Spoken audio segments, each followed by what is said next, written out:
ನಾನು ಮತ್ತು ನಮ್ಮ ಮಾಲ್ದೂರಿನ ಶಾಸಕರಾಗಿರ್ತಕ್ಕಂಥ ಸನ್ಮಾನ್ಯ ನಂಜೇಗೌಡರು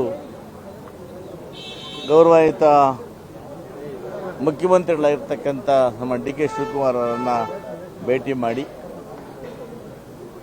ಕೋಲಾರ ಜಿಲ್ಲೆಯಲ್ಲಿ ಹೆಚ್ಚಿನ ಮಾತಾಡಿರ್ತಕ್ಕಂಥ ಸಮುದಾಯಗಳಿಗೆ ಅವಕಾಶ ಮಾಡಿಕೊಡಬೇಕು.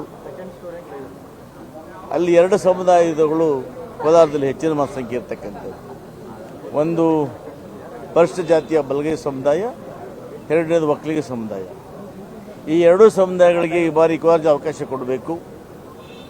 ಒಂದು ವೇಳೆ ಈ ಸಮುದಾಯ ಅವಕಾಶ ಕೊಡಲಿಲ್ಲ ಅಂದ್ರೆ ಮುಂದೆ ಕಾಂಗ್ರೆಸ್ ಕಷ್ಟ ಆಗುತ್ತೆ ಅನ್ನೋ ಮಾತುಗಳನ್ನು ಕೂಡ ನಾನು ಮತ್ತು ನಂಜೇಗೌಡರು ಸ್ಪಷ್ಟವಾಗಿ ಗೌರವಾನ್ವಿತ ಮುಖ್ಯಮಂತ್ರಿ ತಿಳಿಸಿದ್ದೇವೆ. ವಿಶ್ವಾಸ ಇದೆ, ಈ ಬಾರಿ ಕೋಲಾರ ಜಿಲ್ಲೆಗೆ ಮಂತ್ರಿ ಮಾಡ್ತಾ ವಿಶ್ವಾಸ ನಮಗಿದೆ.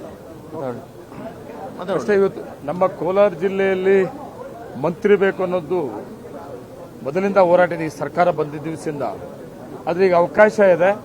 ಈ ಅವಕಾಶದಲ್ಲಿ ನಮಗೆ ಕೋಲಾರ ಜಿಲ್ಲೆಗೆ ಮಂತ್ರಿ ಅವಕಾಶ ಮಾಡಿಕೊಡ್ಬೇಕು. 6 ಜನ MLA ಕ್ಷೇತ್ರ ಅದು 4 ಜನ ಕಾಂಗ್ರೆಸ್ ಇದ್ದರೂ ಸಹಿತ ನಮಗೆ ಮಂತ್ರಿ ಸಿಕ್ಕಿರಲಿಲ್ಲ.